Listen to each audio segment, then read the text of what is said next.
Break ನಂತರ ಸುಹಾಸಿನಿ ಕಾರ್ಯಕ್ರಮಕ್ಕೆ ಮತ್ತೆ ಸ್ವಾಗತ. ಮದುವೆ ಅನ್ನೋದು ಜೀವನದ ಸಂಭ್ರಮದ ಒಂದು ಕ್ಷಣ ಅಂತಲೇ ಹೇಳ್ಬೋದು. ಇಡೀ ಜೀವನದಲ್ಲಿ ಮತ್ತೆ ಮತ್ತೆ ನೆನಪಾಗುವಂಥದ್ದು. ಸೊ ಆ ಮದುವೆ ಅಂತಂದಾಗ ನಮಗೆ ಏನೋ ಒಂದಿಷ್ಟು ನೆನಪುಗಳಾಗುತ್ತೆ. ಅಲ್ಲಿ ರಿಚುವಲ್ಸ್ ಇರ್ಬೋದು, ಅಲ್ಲಿ ಏನೋ ಒಂದು ಎಮೋಷನ್ಸ್ ಇರ್ಬೋದು. ಸೊ ಬನ್ನಿ ರಾಧಿಕಾ ಜೊತೆ ಮಾತ್ರ ಮುಂದುವರಿಸೋಣ. ನಿಮ್ಮ ಮದುವೆ ನೀವು ಹೇಳಿದ್ರಿ ಇಷ್ಟಪಟ್ವಿ, ಹಿರಿಯರೆಲ್ಲ ಒಪ್ಪಿ ಮದುವೆ ಮಾಡಿಸಿದ್ರು ಅಂತ.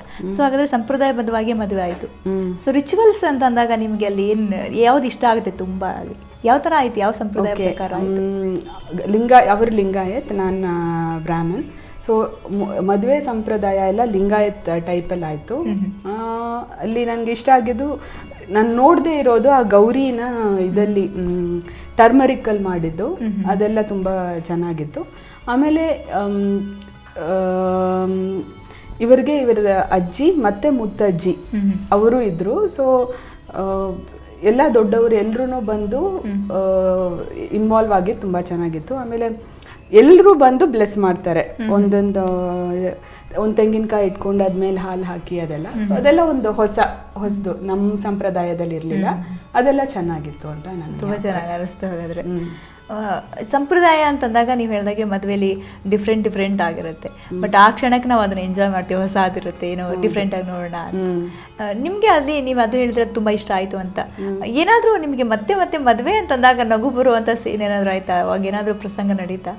ಅವ್ರು ಕೇಳಿದ್ರು, ಆ್ಯಕ್ಚುಲಿ ನಮ್ಮ ಮದುವೆ ಮಾಡಿಸಿದ್ರಲ್ಲ ಅವರೇನೆ ನಮ್ಮ ಅತ್ತೆ ಮಾವಾಗೂ ಮಾಡಿಸಿದ್ದ ಸೇಮ್ ಪರ್ಸನ್. ಅವ್ರು ಕೇಳಿದ್ರು ಯಾರು ಹಾಕಿದ್ ಗಂಟು ಅಂತ ಕೇಳಿದ್ರು. ಅದಕ್ಕೆ ನಾನು ಅಂದ್ರು ಚೈತನ್ಯ.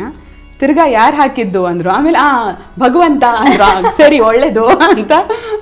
ಅದು ಒಂಥರ ಚೆನ್ನಾಗಿತ್ತು. ಅದು ನನಗೆ ತುಂಬ ವರ್ಷ ಆಯಿತು ರೀ ಜ್ಞಾಪಕ ಪಡ್ಕೊಳ್ಳೋಕ್ಕೇನೆ. 13 ವರ್ಷ ಆಗಿದೆ. 13 ವರ್ಷ ಆದ್ರೂ ಅದೊಂದು ಮಾತಾದ್ರೂ ನೆನಪಿದೆ, ಜ್ಞಾಪಕ ಇದೆ ನಿಮ್ಗೆ ತುಂಬಾ ನೆನಪು ಉಳಿಯುವಂಥದ್ದು ಮಾತೆ ಅಂತ. ಹೌದು. ಆಮೇಲೆ ಚೈತನ್ಯನ್ಗೆ ಓಕೆ, ಇಬ್ರೂ were very young then. So ಆ ಮಧ್ಯ ರೋಡಲ್ಲಿ ಓಲಗಾಲ ಉದ್ದಿ ಕರ್ಕೊಂಡು ಹೋಗಿದ್ದು ಈ ಥರ ಮಾಡಿದ್ರು ಅಂತ ಎಲ್ಲರೂ ಟ್ರಾಫಿಕ್ ಎಲ್ಲ ನಿಲ್ಲಿಸಿ ಅವರೇನೋ ದೇವಸ್ಥಾನಕ್ಕೆ ಹೋಗಬೇಕಾಗಿತ್ತು. ಸೊ ಮಧ್ಯ ರೋಡಲ್ಲಿ ಟ್ರಾಫಿಕ್ ನಿಲ್ಲಿಸಿ ಹೋಗ್ಸಿರೋದು ಅದೆಲ್ಲ ಅವ್ರಿಗೆ ಒಂಥರ ಏನು ಮುಜುಗರ ಆಯ್ತು ಅವ್ರಿಗೆ. ಸೊ ಅದು ಹೇಳ್ತಾ ಇದ್ರು, ಇದೆಲ್ಲ ಮಾಡಿದ್ದೀನಿ ನಾನು ಅಂತ. ಸರಿ, ಓಕೆ. ನಿಮ್ಮ ಮನೇಲಿ ಎಲ್ಲ ಹೇಗೆ ಖುಷಿ ಆಯ್ತಾ? ಅಂದರೆ ಮಗಳು ಇಷ್ಟಪಟ್ಟಿರುವಂಥ ಒಂದು ಫ್ಯಾಮಿಲಿ. ನಾನು ಅದ್ರಲ್ಲಿ ತುಂಬ ಲಕ್ಕಿ. ನನ್ನ ಪೇರೆಂಟ್ಸು, ನಮ್ಮ ಇನ್ಲಾಸು, ನನ್ನ ಫ್ಯಾಮಿಲಿ, ಚೈತನ್ಯನ ಫ್ಯಾಮಿಲಿ ಎಲ್ಲರೂ ನನ್ನ ಮದುವೆ ಅವತ್ತು ನನಗೆ ಒಂಥರ ಟೆನ್ಷನ್ ಫ್ರೀ ಡೇ. ಸುಮಾರು ಜನಕ್ಕೆ ಏನೋ ನನಗೆ ಟೆನ್ಷನ್ ಆಯಿತು ನನ್ನ ಮದುವೆಯಲ್ಲಿ, ಆ ಥರ ಏನೂ ಇರಲಿಲ್ಲ.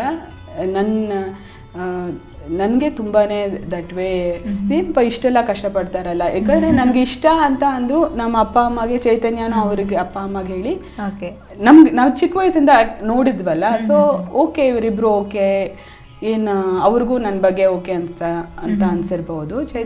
ನಮ್ಮ ಪೇರೆಂಟ್ಸ್ಗೂ ಚೈತನ್ಯ ಇಷ್ಟ ಆದರು. ಸೊ ಒಂಥರ ಚೆನ್ನಾಗಾಯ್ತು, ಏನು ಪ್ರಾಬ್ಲಮೇ ಇರಲಿಲ್ಲ. ಓಕೆ. ನಾನು ಚೈತನ್ಯ ಕೋಟ್ ತಗೊಳಕ್ಕೆಲ್ಲ ನಾನು ಹೋಗಿದ್ದೆ. ನನಗೇನೋ ಒಂದು ಕಸಿನ್ಗೆ ಏನೋ ತಗೊಳ್ತಾ ಇರೋ ಥರ ಅನಿಸ್ತಾ ಇತ್ತು. ಯಾಕಂದರೆ ನಾವು ತುಂಬ ವರ್ಷ ಶಾಪಿಂಗ್, ಮದುವೆ ಶಾಪಿಂಗ್ ಕೂಡ ಒಟ್ಟಿಗೆ ಮಾಡಿದಿರ, ಎಂಜಾಯ್ ಮಾಡಿಕೊಂಡು ಎಲ್ಲ ಪ್ರಿಪೇರ್ ಆಗಿದ್ರಿ ಹಾಗಾದ್ರೆ. ಹೌದು. ಈಗ ಮೂವಿ ಶುರು ಮಾಡಿದ್ಮೇಲೆ, ಮದುವೆ ಆದಮೇಲೆ ಡೈರೆಕ್ಟರ್ ಆಗಿ ಮಾಡಿದ್ರು. ಸೊ ತುಂಬ ಆ ದಿನಗಳಂತೂ ನೋಡಿದ್ರೆ ನಿಮ್ಮ ಹಿಟ್ ಮೂವಿ. ಸೊ ಹೇಗೆ ಮೂವಿ ಮಾಡೋಕ್ಕೆ ಶುರು ಮಾಡಿದ್ಮೇಲೆ ಚೈತನ್ಯ ಅವ್ರಲ್ಲಿ ಏನು ಗಮನಿಸಿದ್ರು? ಏನು ಇಷ್ಟ ಆಯ್ತು ನಿಮಗೆ ಅವರು? ಓಕೆ, ಇಷ್ಟುವರೆಗೂ 3 ಮೂವೀಸ್ ಮಾಡಿದ್ದಾರೆ. ಈಗ ಪರಾರಿ ಮಾಡ್ತಾ ಇದ್ದಾರೆ. ನನಗೆ 3 ಮೂವಿಲಿ ಒಂಥರ ಖುಷಿಯಾಗಿ